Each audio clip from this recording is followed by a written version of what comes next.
নমস্কার বন্ধুরা, আজকে আমি রাজমা করব। এখানে এক বাটি রাজমা নিয়ে নিয়েছি, ভিজে দিয়ে রেখে দেবো। রাজমাটা আমি সারা রাত ভিজে দিয়ে রেখে দেবো। সারা রাত ভিজিয়ে দিয়েছিলাম, রাজমাটা পুরো ভালোভাবে ভিজে গেছে।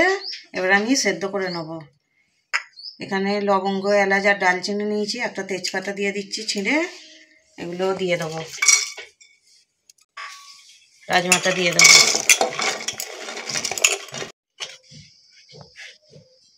লবণ দিয়ে দেবো, পরিমাণ মতো জল দেবো।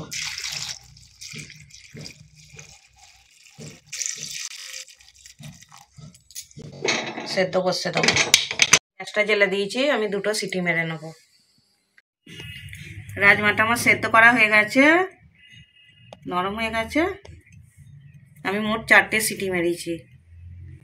কড়া বসতে দিয়েছি, কড়াই তেল দিয়ে দেবো। কড়াটা গরম হয়ে গেছে, তেলটা গরম হয়ে গেছে। জিরে আর শুকনো লঙ্কা ফোড়নেতে দিয়ে দেবো। ফোড়নটা হয়ে গেছে। এখানে গ্রেট করা পেঁয়াজ আর টমেটো আছে, আমি প্রথমে পেঁয়াজটা ভেজে নেব।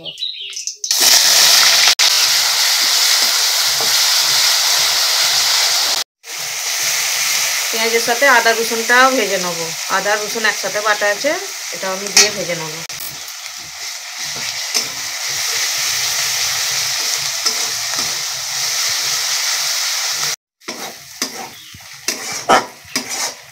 পেঁয়াজ আর আদা রসুন ভাজা হয়ে গেছে, গ্রেট করা টমেটোটাও দিয়ে দেবো।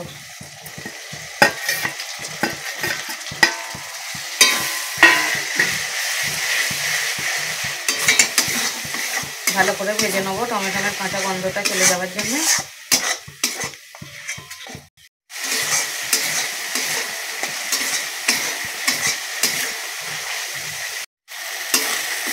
টমেটো, পেঁয়াজ, আদা রসুন ভাজা হয়ে গেছে। এখানে মশলা আছে, আমি দিয়ে দেবো। ধনে গুঁড়ো, জিরে গুঁড়ো, লবণ আমার আগে দেওয়া ছিল কড়াইতে, রাজমাতে দেওয়া ছিল। হলুদ আর শুকনো লঙ্কা গুঁড়ো। ধনেটা একটু বেশি দিচ্ছি আমি।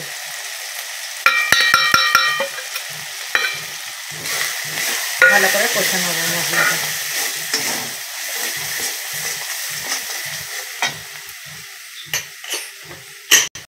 অল্প একটু রাজমারি জল দিয়ে দেবো।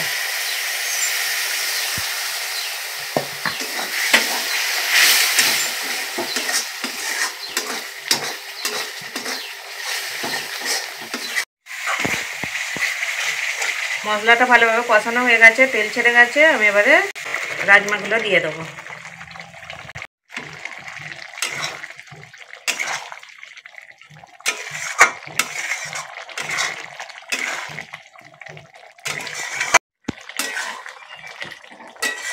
কড়াইটা মশলার সাথে ভালোভাবে কষানো হয়ে গেছে।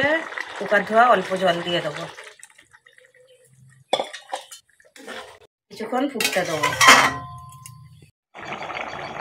রাজমাটা আমার হয়ে গেছে। এবার উপর দিয়ে গরম মশলা দিয়ে দেবো। গরম মশলা গুঁড়ো আর ধনে পাতা।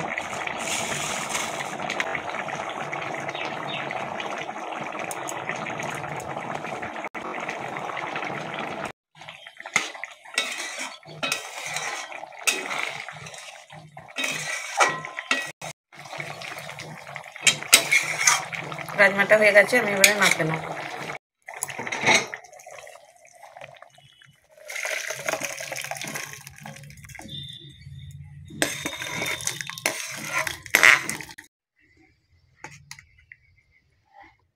বন্ধুরা, রাজমা আমার তৈরি হয়ে গেছে। ভিডিওটা যদি ভালো লাগে লাইক, কমেন্ট, শেয়ার করে দেবেন।